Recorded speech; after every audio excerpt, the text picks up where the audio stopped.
everything that we just talked about with like helping people in need, people are going to be quick to agree with that. 100%. Yeah, absolutely. Which would be, and especially non-believers. Right. Going to be like, yeah, that's my issue with the church is not doing enough. Right.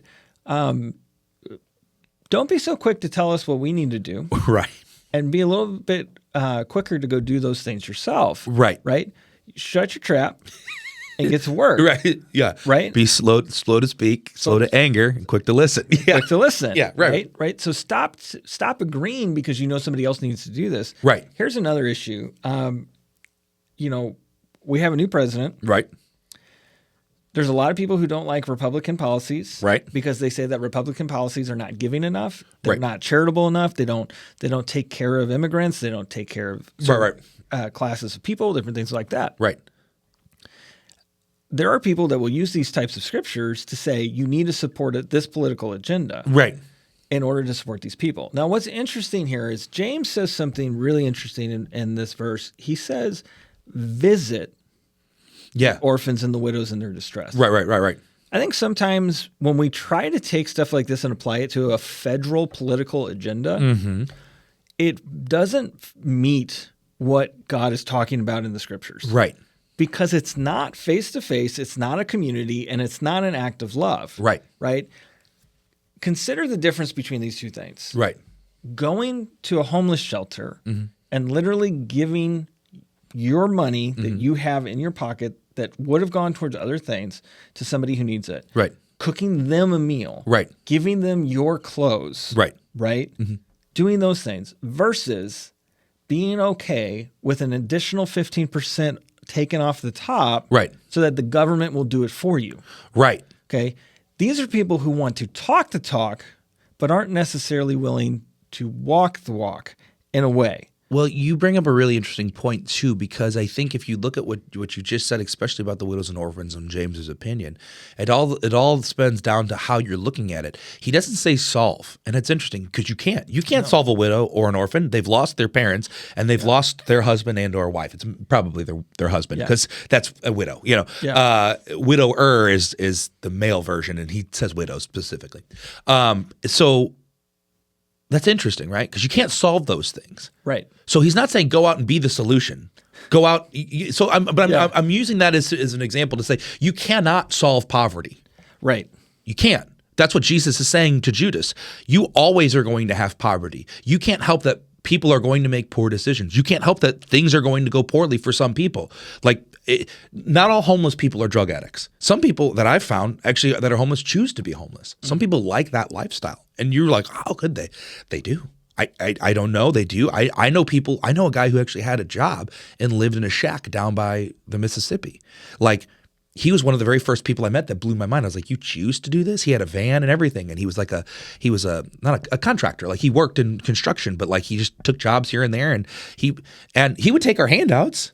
But he didn't want a solution. But I think that's really important because I think all of us, we go out and we think we have to solve these things. That's not what James is. No, he's saying we need to be present. We need to be ministering in these things. Yeah. Because we can't solve them. Right. Jesus is the only one who can. God is the only one who can solve these things. And he will only solve them in the ending of time. Right. And so that's why going back to your kind of idea, policies and things like that, when we're trying to solve things that cannot be solved. Right. People are going to be done with their money. Hurricanes are going to destroy homes. Yeah. Insurance companies aren't going to cover things. I mean, this is the world. It's a fallen world. But what we can do is we can be the hands and feet of Jesus. Which, what is he? Remember what we just talked about? No, now we need to be careful. We're not going to go to this and say, repent, you've done something wrong. Right. But we can be the hands who are leading them to the kingdom of heaven. Right. That's our job. Right. Exactly. And I think that's the thing is you will see there are followers of Christ who are doing these things. Sure. Because we look at, you mentioned hurricane. Right. A few months back, hurricane on the East Coast, the government offered people who lost everything $750. Sure. Right. Sure. The government agencies that were helping people chose not to help certain people based on their political affiliation. 100%. Sure. These are true documented things. Right? Sure. People from the church, people from religious organizations. From our movement. Right. Yeah. From Church of God. Yeah. We're there. Yeah. Helping people in their distress. We've sent money. We sent people. Yeah. So here's the thing. When you tell the church they aren't doing enough, it's because you're not looking hard enough. Right. So if you're outside the church, judging the church, stop. Right. Well, and I also think it's important too to understand that widows and orphans is what James calls us to. Yeah. But widows and orphans in every community looks different. Yeah. You know what I mean? So widows and orphans back then were their in need community, because to be a widow was to have no support system as far as no income, no nothing.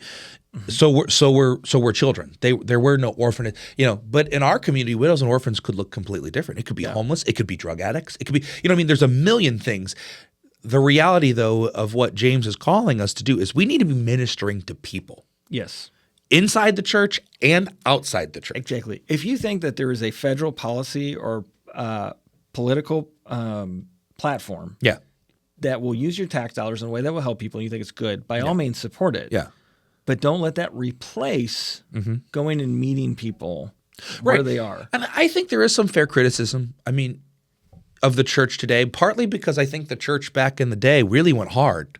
And by that I mean the good way. We created schools, we created orphanages, we created hospitals. We did everything. We could probably do that in this day and age if people would let us, but they won't. Right. Well, if we did go out and create a hospital, you'd be like, no, that's a bigot hospital, and we're not going to it. Missionary work increased literacy. 100%. But God forbid we allow the church to run schools. Right. 100%. Right? Like, not going to happen. Right. But guess what? You're not doing it as well as we did. Right. I just think that stuff is funny. But it goes back to the conversation. Yeah, you can critique us, and sure, we can always do better because we all can do better. But you have to. Christians, we have to do better because this is what James is saying and what Jesus is telling us to do. But also, world, you have to understand that Christians are doing it in different ways. Exactly. And also, again, the job is not to solve. We can't. Right. I cannot solve homelessness, no matter how hard I try. But what I can do is I can be there for that person in that moment. I can minister to that person, and maybe I can solve for them, for one person or for two people. So I just think that that's important to understand, because that's what religion is, right? That's how we worship God, is by loving others. Yeah. You know? Absolutely.